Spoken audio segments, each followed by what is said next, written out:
Hi, everybody. I'm Sharon Haver. And I'm Brad Boles from the Real Housewives of New York City, otherwise known as the editor-at-large for FocusOnStyle.com. And this is our friend, Mr. Ed. Or otherwise known as Frigger. A horse is a horse, of course, of course. A horse is of course, of course. And what we're going to be talking about is things to do. Oh, he looks kind of weird down Not there. things to do, things to wear. You were getting confused. We're not a wear-to. We're a go-to. We're a go-to, not a wear. It's like, he won't hold his horse. Hold your horse. Yeah, here's my What to horse. wear, what to pack, what to take when you go away. For a weekend. In the country. And right now is an appropriate time because, as you all know, the leaves are changing here.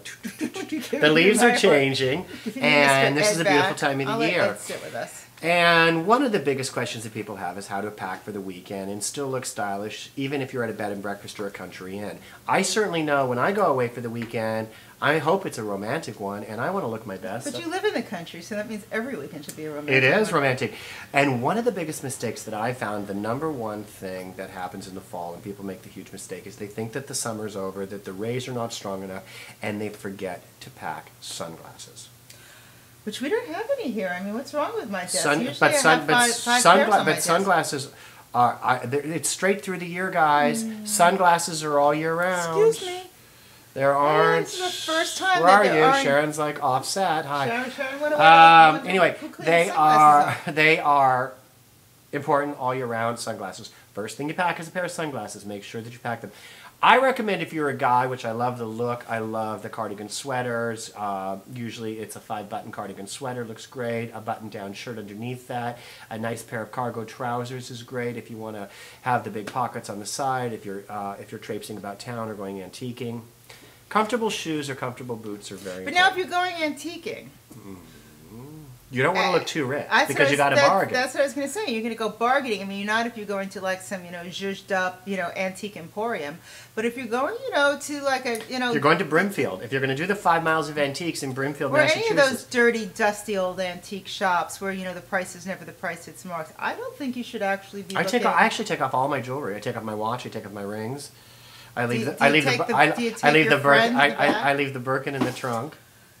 He leaves his junk in the trunk. I leave my junk in the trunk. Well, I mean, you don't want to, you don't want to look like a schlepper, but you also don't want to look like, oh, bye, just give me anything and I'll pay $10,000. That's true. There's nothing worse. You can spot the gay decorator a mile away when he walks into oh no, I don't do that. You can spot a gay decorator a mile away when they're walking in with those canvas totes and their initials on them. Oh, there's nothing worse. I mean, who do you think you are, darling? Carolyn Rome? No, my thing is when they wear the brown suede loafers with no socks. You know what's interesting? I hate that, guys. That is so skanky looking. I am sorry, particularly in the fall. It's interesting. I think that it's, right now there's so much talk about the book that's coming out on the life and style of Gloria Vanderbilt. And she was so fabulously chic in terms of her transitional weekend looks. And of course, she grew up in Old Westbury in Long Island. But the book that's come out really documents her life, and so much of it was based on her casual, elegant style. And I think that casual elegance really translates for me into weekend style. I mean, I don't know what your weekends are if you're doing the bed and breakfast, but I mean, do you like to dress if you go out to a bed and breakfast in the evening for dinner? I mean, to have a cozy... I don't really do country. We have our place out west, and nosebleeds happen? Because the altitude is so high. But it is the country. I mean, I am out in the middle. So you go barrel racing? I go barrel, but we can't barrel race. No, you can't barrel race in Southampton. No, but in the winter, in the country where I go, because I never see fall, is there at least, we usually wear, something casual that's sort of chic. And I actually, for this little spot, I'm going to make favorite little sweaters. Look. So you do... I could do the freezing in this. So you do down power lines from the snow. Down power lines. No. And barrel racing. I do... Do you actually get inside of the barrel? No, you go around the barrels. No, but I thought you... Don't they put you in a barrel and roll you down a hill? Maybe what we'll do is we'll have my rodeo girl. Maybe we'll do a Skype with her and she'll explain things to you. Okay, good. But anyway, no. What we're talking about? This is actually I purposely put this on today because this is one of my favorite finds, and it's It's like a 4 or 5 ply. It's the world's heaviest cashmere sweater. It's old Donna Karan. Good. And I live in this thing for one. As I and That's one okay. of the reasons I do is because it's really such a cool cut, and it keeps you so warm. So when you're going into the country and it's freezing, you can wear so many different layers. And of course, it's black, so you look a little bit chicer. You can wear it with jeans or just plain black pants and boots. And I love the idea of it when you're packing, because you don't want to pack a lot, and this sweater is heavy. Is when you get these sweaters with these big cowl necks, you don't need extra scarves, you don't need extra layers, and then you can kind of roll it down. So I think that one of the things is when you are going away for a weekend is to bring a good sweater that you can get a lot of mileage out of in it, because it will take most of your bag up. It will. It's true. And well, speaking of bags, what I think that when you have a weekend bag, your weekend bag should accommodate your toiletries, 2 pairs of shoes, 2 pairs of underwear, flats, a pair of comfortable flats, and something probably with a rubber sole. So you can go and a nice pair of slacks and an evening shirt if you're going out for a nice dinner, and a nice dinner jacket. Those are always appropriate. At that point, I don't think you need anything larger than a 22 or a 23-inch tote. Well, when you have size 10 feet, you do. That's true. No, then you need your own. Then you need your own shoe tote. Yeah, I need a boat. They actually have those. Have you ever seen that? No. Have you ever seen the shoe suitcases? They're beautiful. I love them. They're like ski boot cases. Well, Louis Vuitton does. Well, unfortunately, I really hate to tell anyone this, but I'm not the kind of girl that could spend the weekend in a little carry-on tote bag. My makeup alone. Well, let's talk about. And you know why? Usually because we have a car when we go for the weekend, and I can just throw it in the back of the car, and it's made me very spoiled. What about? Let's talk about sweaters in snowflake patterns. Okay, let's talk about what not to wear that you bought in Wyoming. Exactly. And what most of that involves, those hideous Christmas sweaters, those 3D sweaters with Santa and the... Actually, it's very funny because I just had Reverend Betty up to my house for dinner the other night, and I love Reverend Betty. Who's Reverend Betty? Oh, Reverend Betty's fabulous. She runs the Episcopalian Church, and she's the head of it, and I love her. But Reverend Betty is... The way you were saying it, coming out of Brad, who knows what Reverend Betty is? So she's like a real reverend. I know she's fabulous, but she's so funny. You will love her. So she came to my house for dinner the other night, and God bless her, she's one of those theme girls. So she showed up with the pumpkin earrings, the pumpkin socks, and the pumpkin sweater. Now I love Reverend Betty. Now God knows for the holidays, for Christmas, and I always think it's so cute. It's so cute. So I'm thinking, so what's going to happen when I invite her over for Thanksgiving? She's going to wear a turkey. She's going to wear a friggin' turkey with 3D foliage on it. Now, that's the other thing. All those, and this ladies out there, you with the mom jeans and who shop in that store that has a body of water in the name and has a chill on the other side. Yeah, what is a mom jean, by the way? It's too high. It's light blue. It's that weird stone wash. Right. And it basically makes you have a low, flat butt and a big, fat gut. And it's not pretty. Guts and butts. Guts and butts. Bust the guts and butts.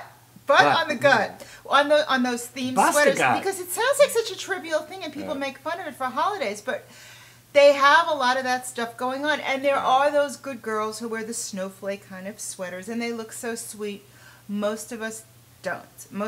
You kind of look idiotic. I know they're pushing that right now, but unless you're kind of edgy in your own right, or you're really trying to stick to your prim and proper roots, avoid those kind of theme sweaters by all means. Because if you're edgy, you can kind of maybe. I think when it comes to sweaters, Excuse me, my house guest is here. Oh.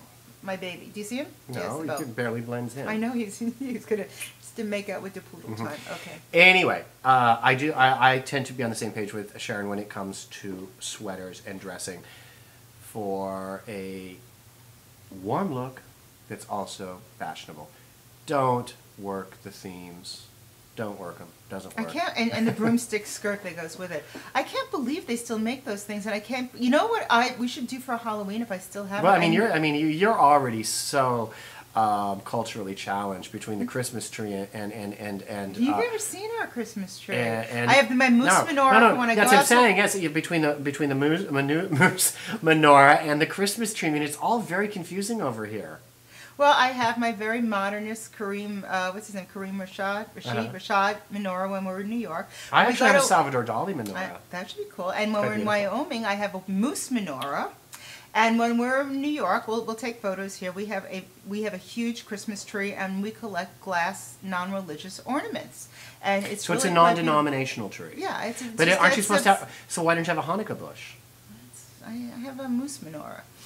And then when we go out west, we usually end up flying out there the same day of Christmas or the day before. So unfortunately, we never have a tree out there. And I even have a ready-made Martha Stewart Christmas tree that we occasionally put. It's embarrassing with the balls on it, but it's kind of cute and it works. But the New York one is ultra fabulous, and you'll be seeing that. And and my moose menorah, I love. Okay, now getting back to packing for a weekend in your overnighter. Yes, that's very country. Do you think that obviously the prerequisite shoe for ladies this fall is the wedge? I think wedge shoes are, I always have wedge shoes. I think they're extremely comfortable. They're easy to walk in. They give you a little bit of height, so you look a little bit taller and you walk better. And they're comfy. And one of the things that's really big right now is a kind of classic, like a suede wedge with a gum sole and a brown suede with a little tie in the front. Yep. It's a really good country look, and it's something that's still sporty, but because of the heel height, it's definitely a city shoe. Right, and the thing about getting back to denim and what's body appropriate, I know that the mom jeans, obviously nobody wants to get stuck in that rut. Nobody. But even you? I have great jeans. I love beautiful jeans. I mean, in fact, when my jeans wear out, my tailor will actually recondition my jeans. It's incredible. I love them. We seem to have a little commotion going on here. That's true. I think Mr. Ed escaped, and Mr. Poodle is not having it. That's true. What do you consider the best advice when shopping for a jean? Well, always get a jean with a little bit of stretch in it. Unless you're extremely thin and built like a boy, a jean that doesn't have any stretch is very difficult to wear. For a girl. Absolutely. It's not even a question. The biggest problem that I had back in the day when I would dress. Back in the day when I would dress fabulous people, the biggest problem with jeans in women, as opposed to what, the shopaholics, is that gap in the back at the top. Yeah, you need to have a double seam. Yes. We'll wrap it up with this, because if you're very curvy or you have a bubble butt that sticks out, when you're getting jeans and you need to have them taken in, I advise not bringing them to the tailor immediately, because you need to sort of break them in a bit. I mean, just sit and wear them a bit in your chair. There's nothing worse than that gap in the back. And when you try to put it in with a belt, it gets all squishy and sticks out. It's horrible. So I recommend getting a new pair of jeans, sitting in them a couple of hours or so, getting a little bit of, stretch to them. Getting your best friend Vinny to wear them for a week and break them in. And then when you go to the tailor, the best way to have them altered is not to take them in once in the back, because then it's going to have that V and dip, but two side little pin tucks on either side of the back belt loop, and have it so it graduates down to your, from the top of the jean to your waist. True. And make sure that you wore them a little bit, so when they take them in, they don't get it so tight that they cut in the front. You get this big fat roll, and you didn't even know you had fat to begin with. So just make sure they're a little soft around the waist, and the two seams in the back. All right. And on that note, we'll talk to you soon, and take care. And check us out on FocusOnStyle.com, and of course my column's the only one that matters. Bye! And we'll kill him. We're going to go, maybe we'll go turkey hunting for you. Oh, good. Bye. I don't believe in hunting. Bye!